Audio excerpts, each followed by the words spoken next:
Shocking return. Finn's ex-girlfriend shows up in Los Angeles and drops a secret that could destroy everything the bold and the beautiful. Los Angeles had seen its share of shocking returns, but nothing could have prepared Dr. John Finn Finnegan for what was about to walk through the doors of the hospital on that deceptively quiet afternoon. Finn stood at the nurse's station, reviewing patient files, his mind drifting, like it often did lately, to Steffi. To their marriage. To Sheila Carter. To the way peace always seemed temporary in his life, as if calm itself was a warning sign. He had no idea the past was already standing just a few feet away from him. Finn! The sound of that voice hit him like a punch to the chest. He froze. Slowly, almost unwillingly, Finn turned around. And there she was. Standing in the middle of the corridor, dressed in a long baize coat, her dark hair pulled back, eyes filled with something between fear and determination. Lena Morales. His ex-girlfriend. The woman he hadn't seen in over a decade. The woman who had vanished from his life without explanation. The woman who, according to everything he believed, was part of a chapter long closed. Lena. Finn whispered, barely recognizing his own voice. What are you doing here? Lena swallowed hard, clearly shaken. I was hoping you'd be alone. Finn glanced around. Nurses moved back and forth, unaware that his entire world had just tilted off its axis. You shouldn't be here, he said quietly. Not like this.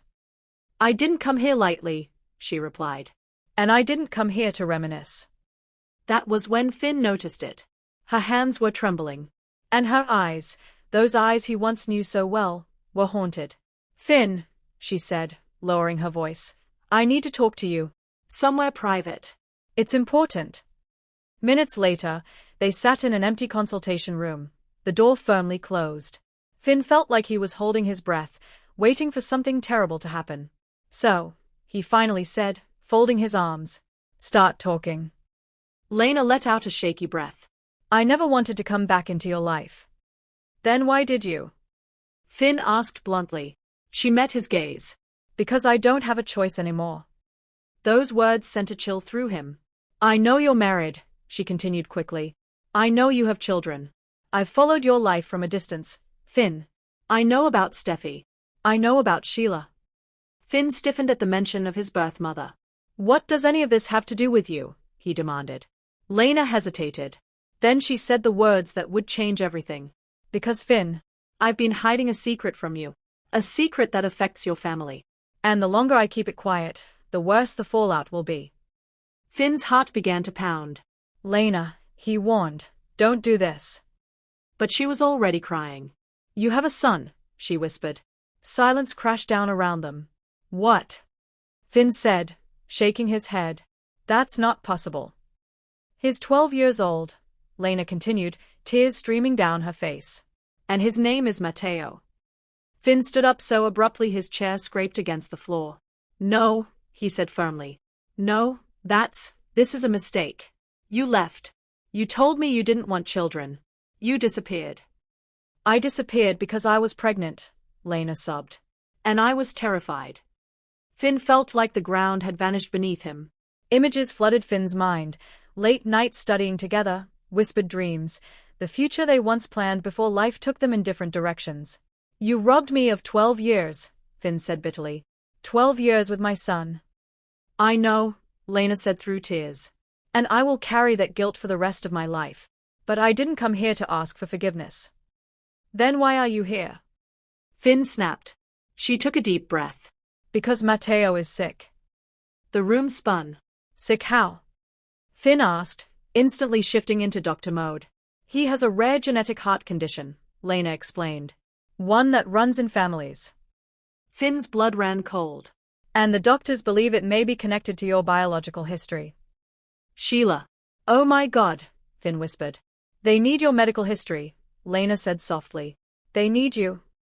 Across town at Forrester Creations, Steffi felt an unease she couldn't shake.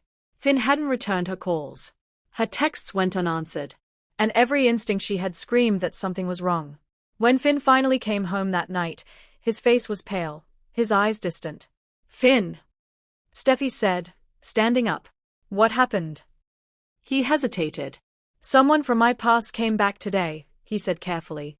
Steffi's heart skipped. Who? My ex-girlfriend. The air between them changed instantly. And she didn't come alone, Finn added quietly. Steffi frowned. What do you mean? Finn took a deep breath. She came with a secret. One that's going to change everything. When Finn finally told Steffi about Matteo, her reaction was a mixture of shock, hurt, and compassion. You have a child, Steffi whispered. Another child. I didn't know, Finn insisted. I swear to you, Steffi. I believe you, she said, though tears welled in her eyes. But this affects our family. Our children. And I hate that, Finn said. But Matteo is my responsibility. Steffi nodded slowly. Then we face it together. But fate wasn't done yet. Because someone else was listening. From the shadows, Sheila Carter smiled. A grandson, she murmured to herself. Another way into Finn's life. And she would stop at nothing to make sure she met him.